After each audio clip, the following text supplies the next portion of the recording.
عارفين دي ايه احلى حاجة تعملوها الايام الحلوة دي، الايام المفترجة دي اللي هي احب الاعمال لربنا؟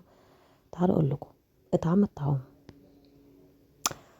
الواحد كده حس ان هي فرقت في نفسيته 180 درجة. احلى حاجة في الدنيا واحب الاعمال لربنا اطعام الطعام، كمان بقى في الايام المفترجة اللي احنا فيها دي. يا نهار ابيض، اي حاجة عندك، اي حاجة ممكن نعمل بيها اطعام.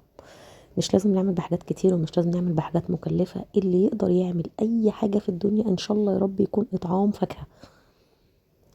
موزاية وبرتقانية وتفاحية، حاجات بسيطة كده نغلفها ونوزعها. أي حاجة في الدنيا، اطعام اللي نقدر عليه، اطعام سندوتشات فطار، اطعام أي حاجة اللي احنا عايزينه.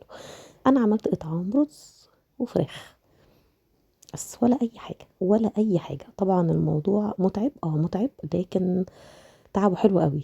بنحس بحلاوة تعبه بعد كده لما بنشوف فرحة في عين الناس، دعوة حلوة من حد محتاج. الهدف ان احنا نعمل حاجة حلوة، نعمل حاجة خير بأقل الإمكانيات، بأقل التكليف، باللي نقدر عليه. نسمع دعوة حلوة، نشوف ضحكة حلوة، نفرح حد غلبان، نفرح حد محتاج. دي الفكرة. الفكرة من الإطعام كده، إن احنا بنفرح الناس، بنفرح اللي حوالينا. دي أحب حاجة لربنا، إطعام الطعام. جربوا تعملوا كده، والله العظيم هتفرق جدا في نفسيتكم، هتفرق في اللي محتاج حاجة، اللي طالب حاجة من ربنا، تجارة مع ربنا. غلف، عبي، رز، فراخ، شوية سلطة، شوية مخلل، ولا أي حاجة. بس أنا أنصحكم محدش يستعمل العلب دي في الإطعام. وحشة جدا وخامتها وحشة وضعيفة جدا، بجد بهدلت الدنيا خالص مني. فأنا أنصح يعني العلب دي بلاش بلاش خالص بجد، مش لطيفة خالص في الإطعام.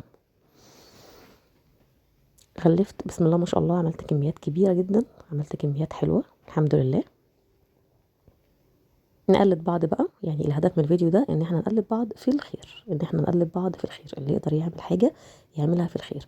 اطعام حاجة بسيطة جدا باللي نقدر عليه، ان شاء الله سندوتشات جبنة، فطار، مش لازم غدا، مش لازم حاجات كتير، مش لازم حاجات مكلفة، اللي نقدر عليه.